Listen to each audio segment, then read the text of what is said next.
Hello and welcome back to English Today. And this is DVD 7 and the third DVD in your elementary level. And in this DVD, you will see another 2 episodes of our story, That's Life, followed by our special TV programs.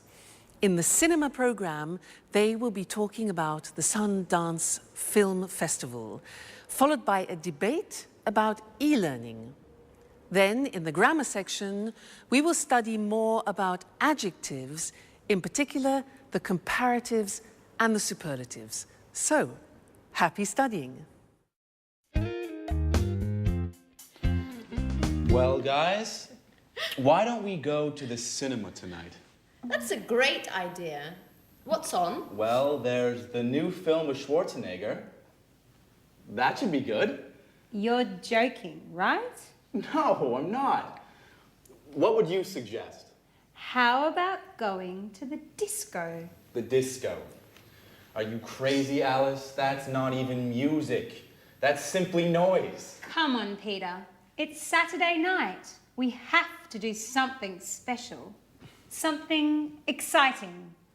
And going dancing is surely more exciting than going to the cinema. I agree with Alice. Let's go dancing. What about a third choice? I guess Anne is right. Why don't we try to find a good compromise? Come on, guys. How boring and old-fashioned you are.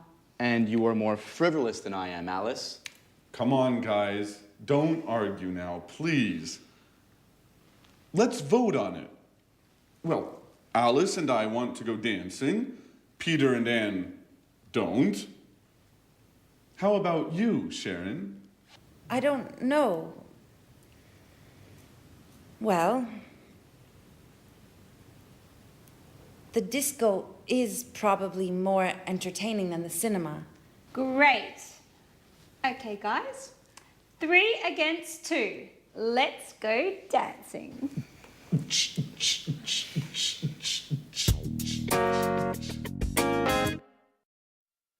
Hello and welcome back to English Today for some more English. Now, what would you prefer? Discotheque or cinema? Dancing or a film? Well, we're going to look at comparatives now. I have to buy a camera and I need to choose one. I have to make a choice, so I have to compare 2 different types. Here I have 2 types, look. This one here and this one here. Now they're quite different. Listen to the language I use when I compare them, okay? Now, this camera is smaller than this one. This is really quite big. It's bigger than this. And it's also heavier, this camera, than this one. This is a light camera, so it's lighter than this model. Now this model looks more sophisticated and probably more artistic than this one. Whereas this one looks more practical, but maybe less complicated. What do you think? What else? Well, this is definitely more expensive than this one. This is probably cheaper, I think, because this has a big lens as well. So, I'm not sure. What do you think? I like the idea of a more sophisticated camera, but I think it's more expensive. So I think I'll have to go for the cheaper one, which is the digital one. I think I'll choose this. All right? Good. Now, let's go and have a look at the language and see how we formulate comparatives in English. All right? If you have a 1-syllable word, you remember 1-syllable words like cheap, small, hot, high, then to make the comparative, it's easy. We add ER to the adjective. So cheap becomes cheaper. Small becomes smaller. Hot becomes hotter. Notice we double the T. High becomes higher. So some examples are the new model is lighter than the old model, or London is safer than New York. Today is hotter than yesterday. All right, so those are adjectives with one syllable. But what happens if you have adjectives with 3 syllables or more? Look at the examples. Interesting is an adjective with 3 syllables. Interesting, no, 4 syllables. So it becomes more interesting. You see what happens? We put more in front of the adjective. So more interesting. Difficult. How many syllables? Difficult, difficult. Okay, so it becomes more difficult. Therefore, the example we have next is the new model is more practical, or London is more expensive than Madrid, for example. This test is more difficult than the last test. So you see, how we formulate the comparative depends on the adjective that we use. If it's a 1-syllable adjective, we add er, cheaper. If it's 3 syllables or more, we add more in front of the adjective, like more difficult. Okay? Now, we are going to go back to That's Life, where the girls are getting ready to go dancing. They use a lot of comparatives in the conversation. Listen carefully and try and recognize them, okay? Great. See you next time. Bye.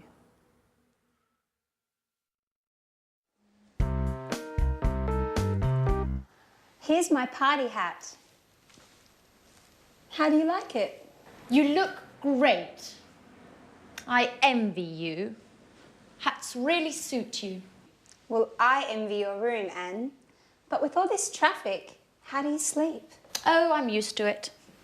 Which disco are we going to? Paradise. It's a new disco on King's Road. It's very nice. Did Tom and you go there together? Yes, we went last Saturday. We spent a nice night together. Maybe I asked the wrong question. You don't like Tom, do you? He's boring.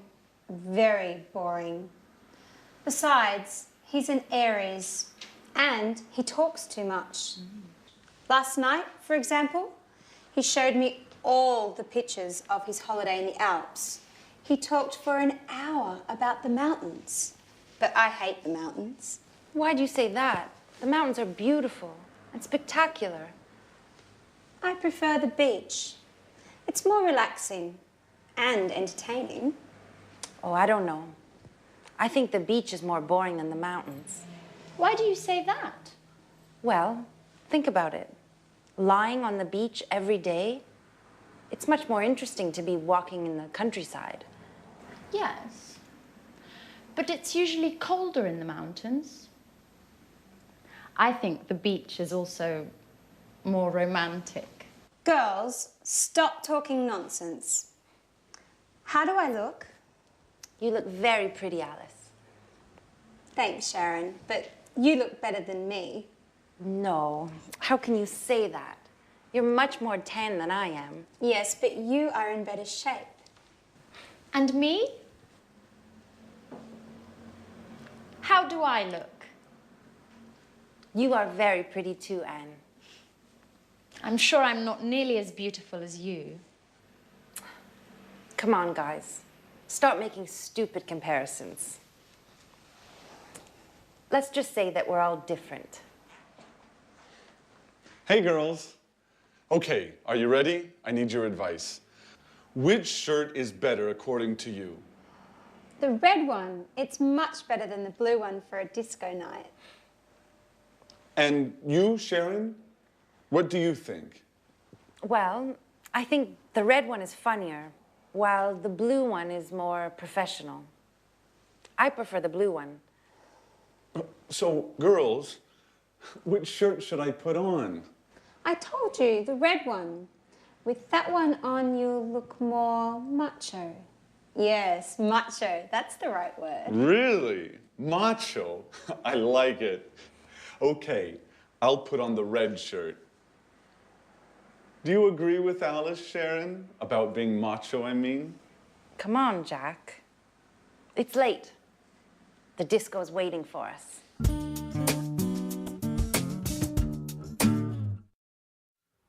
Hello again and welcome back. I want to continue talking about comparatives in this lesson because last time we talked about how we compare with adjectives with one syllable and 3 syllables and more. Remember, we said hotter than, but more difficult than. So what happens if we have adjectives with only 2 syllables? For example, like heavy or easy. Well, we say heavier and easier, but the spelling changes. And that's what I want to show you on the screen now, because the Y at the end of easy and heavy disappears. Look. Happy is an example with an adjective with 2 syllables ending in Y. Happy becomes happier. Take out the Y, put in I-E-R, okay? Then funny, funnier, and easy, as we said before, easier. Heavy again, another example, heavier. Okay, so be careful. Remember that the Y becomes an I. Some examples. I'm happier than you. His joke was funnier than mine. English is easier than Russian. All right? So that's important to remember. But that's not all. There are some real exceptions, as always, in the English language, also in the comparative form. And that's what I want to look at with you now. It's very important. The question is, what is the comparative of good? The comparative is completely different. It's better. So you would say, this camera is better than that camera. All right, so good becomes better. What about bad? Again, it's completely different. Bad becomes worse. Today's weather is worse than yesterday's, okay? Bad, worse. And one more example, far, which means distance, far becomes further or even farther. Both possibilities, farther written F-A-R-T-H-E-R, as you can see on the screen, all right? So those are the big exceptions. Good becomes better, bad becomes worse, far becomes farther or further. You choose. Examples, walking is better than running. Today, the weather is worse than yesterday, and Southampton is further than Brighton. All right? So those are all the most important things that you need to know when you're comparing things. Don't forget the exceptions. They're very, very common and easy to forget. All right? Great. So I'll see you next lesson, where no doubt you will be speaking English better. Okay, see you then. Bye.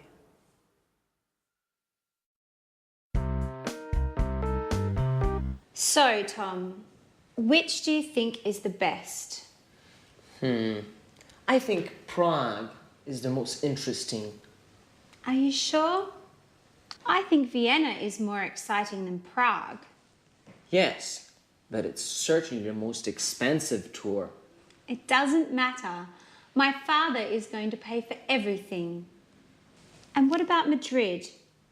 I think it's probably the most exciting. Why do you say that? Well, the nightlife. I'm sure there are a lot of discos. That's true. But it is certainly the hottest city. You're a good friend, Tom, but you are so boring. I don't really care about the weather. I just want to enjoy myself. This trip is my father's birthday present to me. I want to go to Europe's most interesting city, but also the most special and the most entertaining one. I see. Well, I think all three are interesting cities. Hi, guys. What are you doing? My father is going to give me a trip for my birthday, so I'm choosing where I would like to go. Oh, really? That's great. Are you going alone? No, my father promised to come with me. Oh. Well, do you already have an idea of where you want to go? Not yet. I can't make up my mind between Vienna, Prague and Madrid. Tom was making some precious suggestions. But she isn't taking my advice, as usual. Well, I think Prague is probably the oldest city, but Vienna is the most interesting one. There are a lot of important meetings in Vienna. Oh, and lots of museums too. Well, Madrid also has a lot of museums. Do you agree with that? Yes, that's true. But Madrid is certainly the hottest city. Oh my God, Anne. You are like Tom. You both talk nonsense. I think you two should go out together. I think you would get on well. Alice, what are you talking about? You're joking, right? Well, not really. I think Tom is perfect for you, Anne. Come on, Alice. Stop being foolish. You're embarrassing us. Really? There's no need to be ashamed. Listen, I'm going to leave you two alone now so you can get to know each other better. Bye.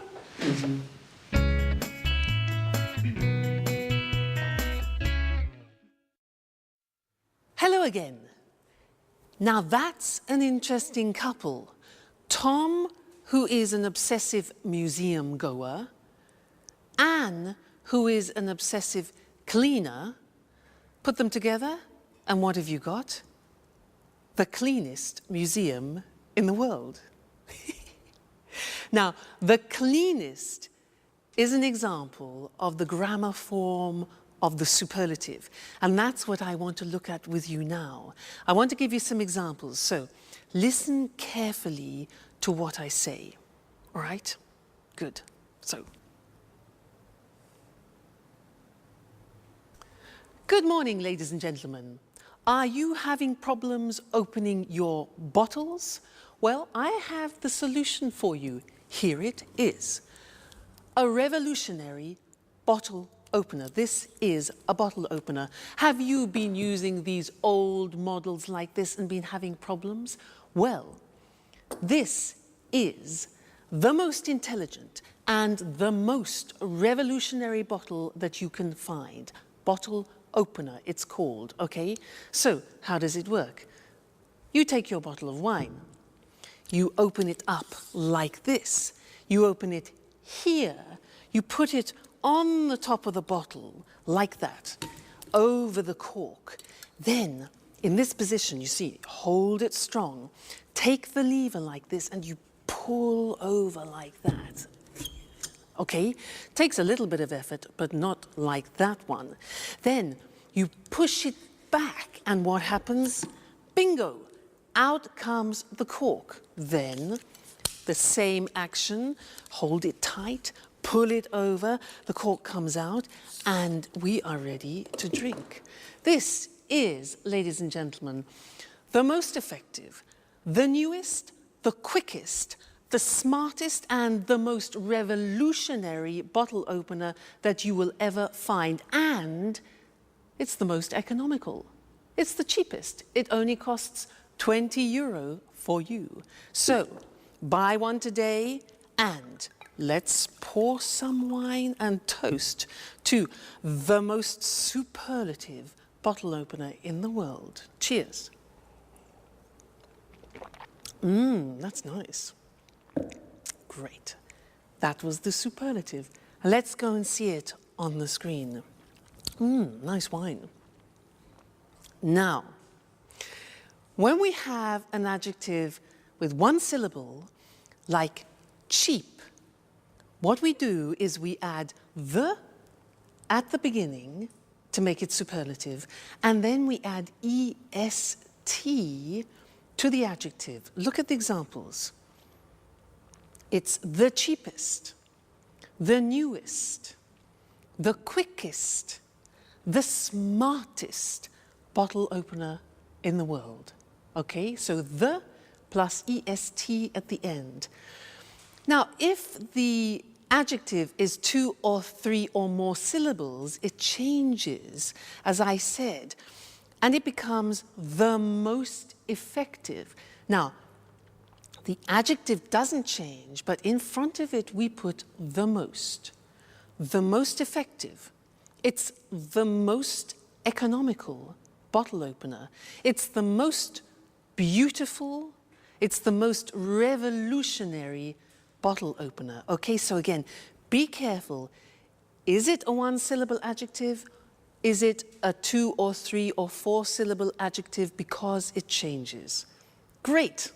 Now, let's go back to life. That's life, where Jack and Peter are talking about football. They're talking about the best football team in the world. Okay?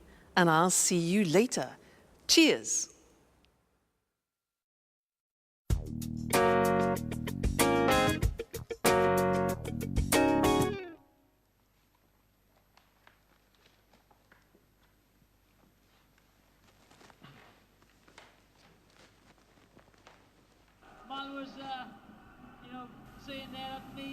Hey, Peter. Did you see the match yesterday evening? Which match? Which match? Ajax versus Juventus. Those teams are boring. Excuse me. Excuse me. Ajax is the best football club in the world. I'm afraid I don't have a clue. I know that only music matters. Anyway, in your opinion, which is the best team? I don't know. I heard Arsenal is the best one of all time. They've got the most aggressive players, the most important coach, the toughest goalkeeper. Peter. Peter, you are so mistaken. Okay. What's so great about Ajax? Well, first of all, their defense is superb. It's much more intelligent than Arsenal's. No. Still, No. But you promised me. You're always busy. No, I don't want to go anymore. Anyway, thanks, Daddy. Thanks for your present. You are the worst father in the world. Don't worry, I'm going to have a great birthday all the same. Yes, with my friends. They do love me. Bye.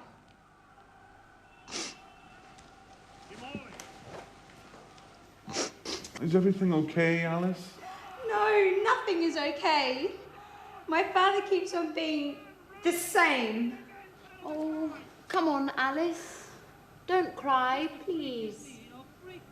Tell us what happened. Well, you know, I told you my father decided to give me a trip for my birthday. Well, he promised to come with me. And just now, he told me that he can't anymore because he has some important work to do, as usual. Oh, don't be angry with him. Even if he has something important to do, you can leave for your trip anyways. No, I don't want to go anymore. Well, don't worry, Alice. We are going to give a big party for you. Isn't that true, guys? Absolutely. Of course. You are the most brilliant, the smartest, and the funniest roommate we've ever had. Even if sometimes you are a bit lazy. You need a special party. Thanks a lot. You are the best friends in the world.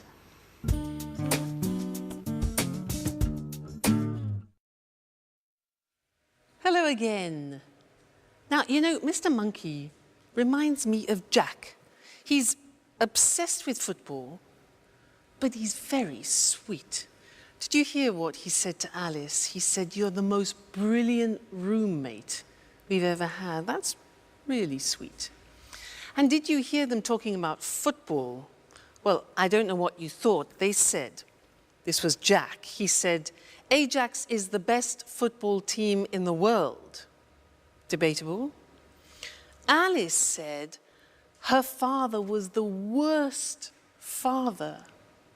And Jack then said, "You are the funniest roommate that I have ever had." And so these are all examples of exceptions in the superlative form. I want to go to the screen now and look at those because they're not that easy. So, look at the first example. With adjectives ending in Y, we remove the Y as we've learnt before, and we add IEST.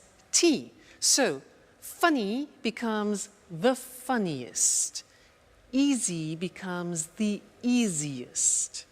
So the examples are, "You're the funniest roommate I have ever had," for example. Or Naples is the noisiest city in Italy. Or it's the happiest day.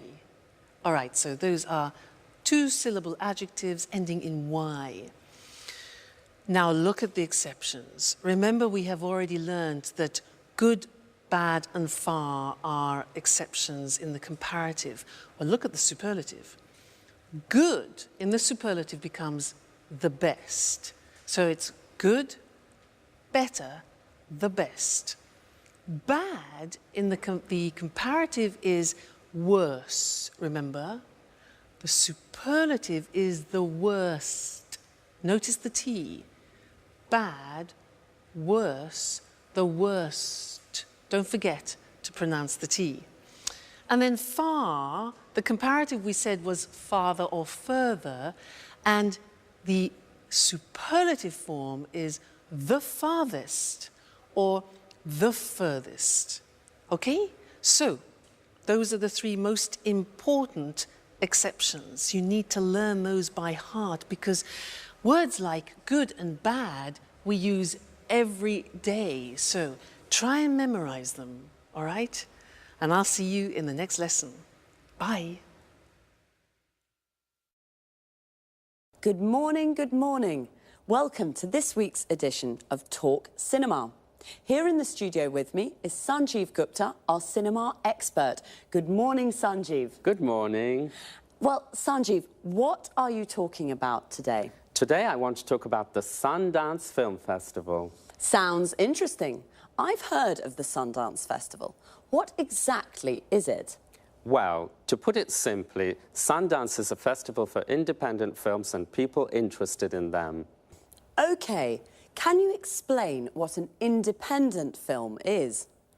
Independent films, sometimes they're called indies, are films that don't come from the major Hollywood studios. They're produced and financed by the directors themselves, and they're usually low-budget productions. But of course, this doesn't mean that they're appreciated less than normal commercial films. Of course, independent films can be very interesting, and often they deal with contemporary issues. Exactly. You can't compare independent films with Hollywood blockbusters. They're two completely different things. Well, Hollywood films are more spectacular. They're usually high-budget productions, and the money comes from the Hollywood studios, not from the directors. There's more money to spend, so they can feature famous stars. There's another important difference here. Hollywood movies are distributed throughout the world. That's how they make so much money at the box office. Right, Sanjeev? Right, Lucy. On the other hand, independent films generally win the praise of cinema critics, but make less money at the box office. OK, let's go back to the Sundance Film Festival.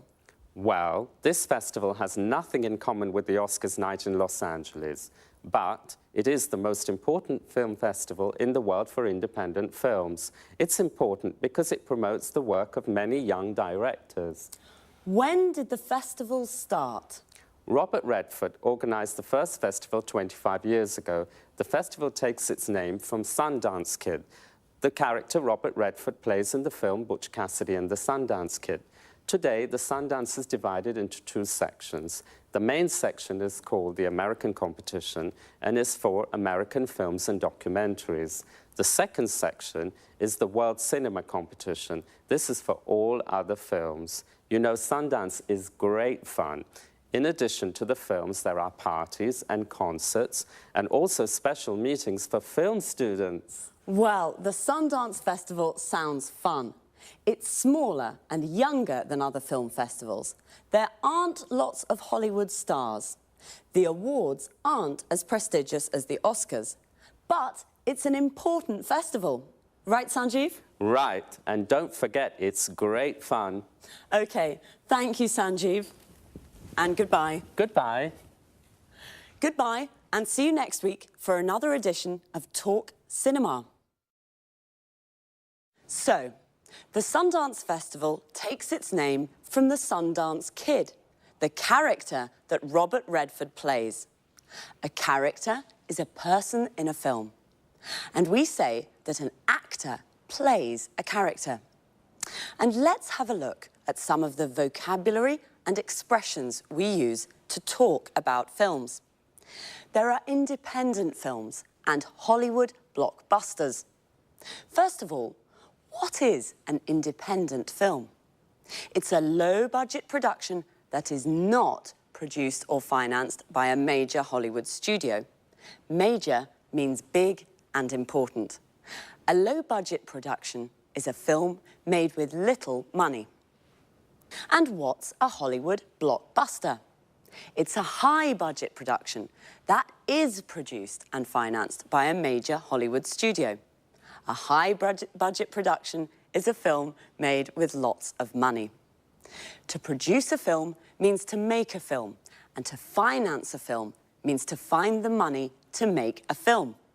We say a film is produced by and financed by someone. So, an independent film is usually produced and financed by the director of the film. The director is the person responsible for making a film. He or she directs the actors and decides how to tell the story of the film. Independent films are sometimes called indies, which comes from the word independent. Because Hollywood blockbusters are high-budget productions, they can feature famous stars. Famous stars are famous actors. So, if a film features famous stars, it means that famous actors and actresses are in the film. Pretty Woman features Julia Roberts and Richard Gere. We say Hollywood blockbusters are commercial films. This means they are easy to watch and easy to sell. They're made with the purpose of making money. All right, cinema lovers, that's it for now. Bye, and see you again soon. Hello. Welcome to this week's edition of Let's Talk, the Saturday evening debate with our commentators Tom and Marie. Good evening. Tonight, I'd like to hear your thoughts about e-learning. You know, when I was a teenager, I hated school and studying. As you can imagine, my exam results weren't very good, so I couldn't go to university. Now, I'd like to study philosophy, and I'm thinking of taking a distance learning course using my computer and the internet. Well, e-learning. The E means electronic, so e-learning is electronic learning. This is a new and convenient way of studying. Many universities around the world now offer distance learning degree courses via the internet. You can take a course from a university in England or in the States without leaving your home. That's true, but you need to have a lot of motivation to take an e-learning course. Why? Well, good time management skills are very important for successful e-learning. You mustn't waste time. You must study a little every day. It isn't always easy, especially if you work. Okay, e-learning courses can be more difficult. Traditional courses can be better. But there are many advantages to studying for a degree at a distance. What are these advantages? In fact, let's talk about the advantages and the disadvantages of e-learning. Okay, one advantage, you can study when you like and where you like. I see. So it's a flexible way of learning. Exactly. Another advantage is that e-learning gives people a second chance to take a university course without giving up your job. You can study and work at the same time. I'm sorry, Marie, I don't agree. When you work, it can be very difficult to find time to study. Besides, students can feel lonely and isolated when they study by themselves. Wait a minute. This is where the electronic part helps. There's lots of interaction with other students and course tutors. Some courses use virtual classrooms to teach small groups. You can see your tutor and other students on your computer screen. You can talk with them and use text chat or email and discussion forums too. Today, most courses include study skills information on how to study well at a distance. Okay, but some course materials can be really boring, just like reading books online. And some e-tutors are very inexperienced and don't know how to teach in this new way. And remember that dropout rates are high for e-learning courses. Yes, I agree with some of what you say, but good multimedia course materials can be very stimulating as they use audio, images and text together to teach. Okay, I see that you both have strong opinions on this topic. This discussion is very interesting, but I'm afraid we've run out of time. So, e-learning, the new independent way of studying with advantages and disadvantages. My philosophy course? I'll have to think. So, goodbye to our commentators, Marie and Tom. Goodbye. Goodbye. And goodbye to you. And see you next time on our discussion group, Let's Talk. Well, I'd like to take an e-learning course, but I'm not sure that I have the motivation I need. Notice how we say to take a course. For example, to take an English course means to study English. To take a distance learning course means to study from home. If I take an e-learning course, I can study at home and send my work to my course tutor via internet. The course tutor is the teacher for the course. Most people go to university. To go to university means to study full-time at a university. We can also say someone is at university. For example, I'm at university means I'm studying for a degree at a university. A degree is the qualification you get when you complete a university course. A degree course can take from 3 to 5 years, depending on the subject you study. I wanted to study philosophy at university. We say to study a subject at university. For example, my friend Sasha is studying mathematics at university. We can say she goes to university. She's at university. She's studying mathematics at university. She's taking a mathematics degree at university. We can also say she's studying for a degree in mathematics. Notice we can say either a mathematics degree or a degree in mathematics. With e-learning courses, people study for a degree at a distance. This means they study at home. They don't go to the university to study. But Tom said the dropout rates for these courses are high. The dropout rates is the number of people who don't finish the course. The verb to drop out means to not finish a course. We can say to drop out of school or to drop out of university. Okay, well, study hard, and I'll see you on Saturday for another edition of Let's Talk. Goodbye.